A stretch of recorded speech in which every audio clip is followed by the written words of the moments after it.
Welcome back to the Broadman Word, and we are getting to the point where the flood is finally done, and the water begins to go down or subside, eventually allowing for Noah and his family and the animals on the ark to leave. But what's interesting is how long it takes. There is a mass amount of patience that Noah and his family must have had with all these animals on the ark for how long they were on there. So we are going to look at that because, again, we typically think about the 40 days and nights of the flood, but we don't really think about how long they were on there in total. So, with that being said, turn to Genesis chapter 8.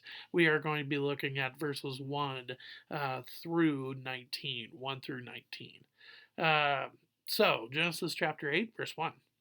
But God remembered Noah and all the beasts and all the livestock that were with him in the ark. And God made a wind blow over the earth, and the waters subsided.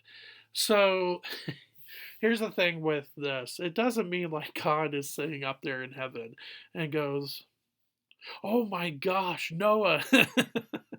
That is not what is meant by the word remembered. It's not like he's up there chilling and then all of a sudden, oh my gosh, I forgot about Noah on the ark. I probably should go help him out. Not the case at all.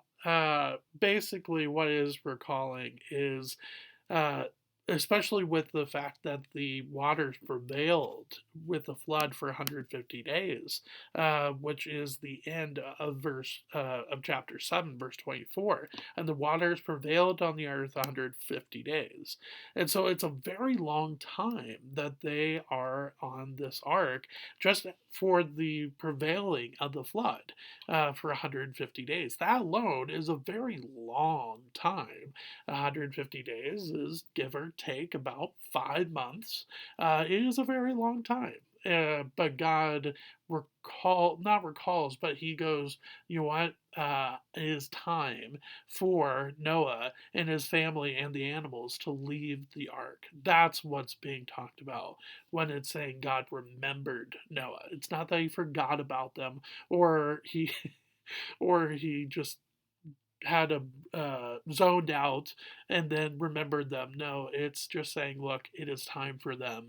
It's time for the flood to end. It's time for them to come off the ark.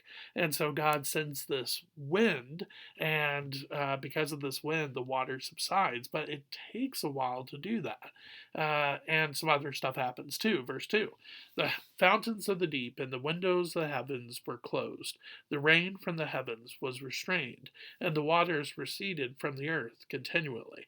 At the end of 150 days, the waters had abated, and in the seventh month, on the 17th day of the month, the ark came to rest on the mountains of Ararat.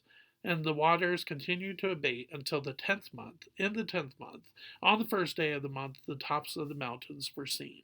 So, you have a couple timestamps here, which we'll talk about. The other thing that I want to mention too, I did not mention last time about the flood itself, how all this water came about. I will leave that to next Tuesday.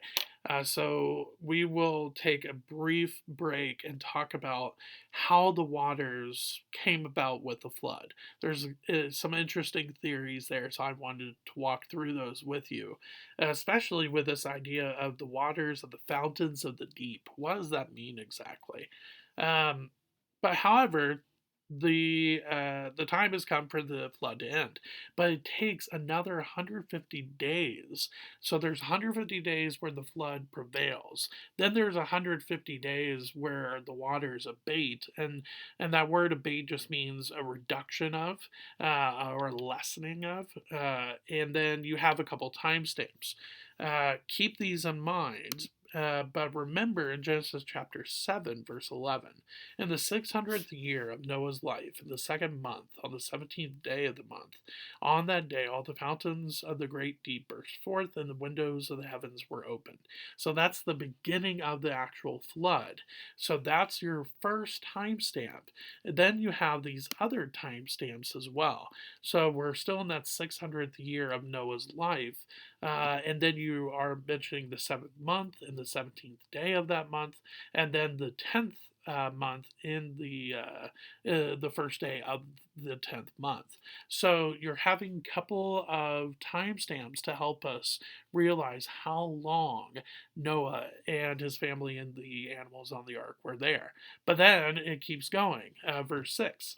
At the end of 40 days, Noah opened the window of the ark that he had made and sent forth a raven. It went to and fro until the waters were dried up from the earth. Uh, then he sent forth a dove from him to see if the waters had subsided from the face of the ground. But the dove found no place to set her foot, and she returned him to the ark, for the waters were still on the face of the whole earth. So he put out his hand and took her and brought her into the ark with him. He waited another 7 days, and again he sent forth the dove out of the ark. And the dove came back to him in the evening, and behold, in her mouth was a freshly plucked olive leaf. So Noah knew that the waters had subsided from the earth. Then he waited another 7 days and sent forth the dove, and she did not return to him any more. So you have this I kind of see it as like a spy mission almost, where Noah is like, okay, it seems like things are turning in the right direction. I'm not hearing rain anymore. There's not these crazy waves anymore. Maybe it was very calm. The waters were very calm at that time. Maybe God told him that the waters were going down, but he sends out these birds to do kind of like a spy mission to see if it is okay to leave the ark. So he sends out the raven first. It does not work, and so even though that the mountains were visible, as we talked about with Mount Ararat in verse 4. Um, Even though those were visible, it's not okay yet to leave. Then he sends out the dove in verse 8, but it does not go well. She comes back to the ark in verse 9, but then he sends her out again, and there's some time in between, about a week in between. And this time she brings back this olive leaf. And especially with the olive leaf, we see this as a sign of peace. And I think it's interesting, especially with the dove as well. And I think the reason why is to go back to this point where you have all this chaos with the flood, and then you finally send out this little dove bird, and he brings back this olive leaf. And I think it's meant to show that there is finally peace after the flood. The time of the flood has ended. It is about time to leave. But Noah wants to wait just a little bit longer, and so in verse 12, he waits 7 more days or another week, and then he sends out the dove again, and this time she does not return. Why? Because it is perfectly safe to go out. She has found enough spaces to land. She's found a place to build a nest, whatever it might be, it is safe to leave. That is Noah's cue to leave the ark, and indeed he does. Verse 13. In the 601st year, in the first month, the first day of the month, the waters were dried from off the earth. And Noah removed the covering of the ark and looked, and behold, the face of the ground was dry. In the second month, on the 27th day of the month, the earth had dried out. Then God said to Noah, Go out from the ark, you and your wife, and your sons' wives with you. Bring out with you every living thing that is with you of all flesh, birds and animals, and every creeping thing that creeps on the earth, that they may swarm on the earth, and be fruitful and multiply on the earth. So Noah went out, and his sons and his wife, and his sons' wives with him. Every beast, every creeping thing, and every bird, everything that moves on the earth went out by families from the ark. So you have this grand moment. And can you picture this if you were on the outside of the ark, which, well, according to the flood, you couldn't be because you would have been swept away. But if you were looking at the outside of the ark, and then all of a sudden, after so much time, the front door finally uh, falls down and opens, and then you have all these animals come out two by two. You have Noah and his family come out. Uh, it's kind of a funny, just clips that we see in movies where people are off the ground for so long, and then once they touch the ground for the first time, they some of them almost like kiss the ground because they're so happy to be on have their feet on the ground. For Noah, I'm not saying that he did that. I would be surprised if he did. So, but it's finally time to leave, and they leave. But it's interesting how long they were on the ark. So, you have that first timestamp in chapter 7, verse 11, which is talking about the 600th year of the life of Noah, sorry, the life of Noah, and it's in the second month on the 17th day. So now we're given two timestamps here, and it's interesting which one. Either one I could definitely see being the case. You could either go off the first one in verse 13, the 601st year, the first month, the first day of the month. The waters were dried up from off the earth. Noah removes the covering and sees that the face of the ground was dry. Could they have left at that point? Possibly. I'm not saying that's for sure, but it's possible that they could have left at that point. But then you're given the second timestamp in verse 14. In the second month, on the 27th day of the month, earth had dried out. And then you have God's declaration to Noah that they are to leave the ark and that they are to go out onto the earth and multiply the earth in verses 16 through 19. So, with that being said, for me, I think that the second timestamp is when Noah and his family and the animals left the ark.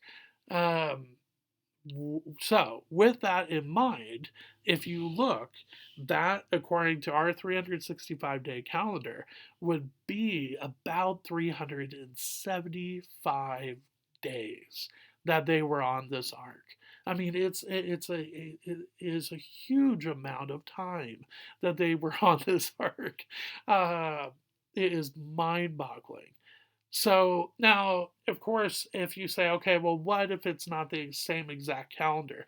Well, still, even the 150 days where the water prevails, and then you add that to the 150 days where the water abates at the end of verse 3, that alone is 300 days, just that by itself. And then you add the 40 days of the actual flood itself. So then that is about 340, and then you add these weeks with these birds. I mean, it is very, very close to about 375 days.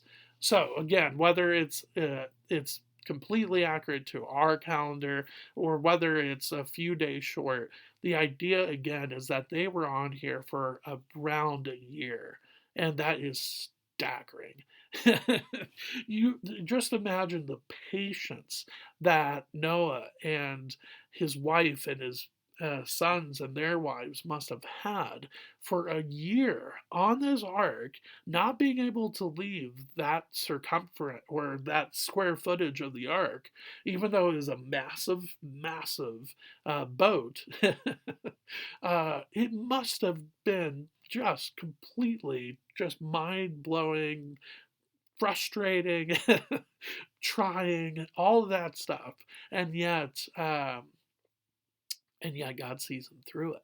And that is an absolute beautiful picture that I don't think we think very much about. We think about the flood itself, especially about the 40 days and 40 nights, but we never think about the fact that Noah and his family were on this ark for around a year, if not a little bit over a year. And that is staggering.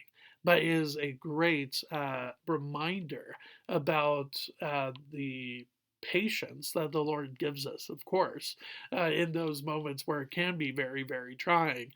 But then, too, just the grace that the Lord has to set aside this family. And yes, it may have taken a year for them to leave the ark, but the fact that they are even on there to begin with is a gift from the Lord, and obviously that follows with a covenant between God and Noah, which is then.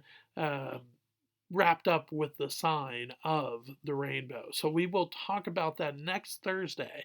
However, next week on Tuesday, I do want to talk a little bit about what it means and how the earth actually flooded with this global flood. So, with that being said, thanks for spending a little bit of time today with me with the Broadman Word. I will see you next week. Thanks.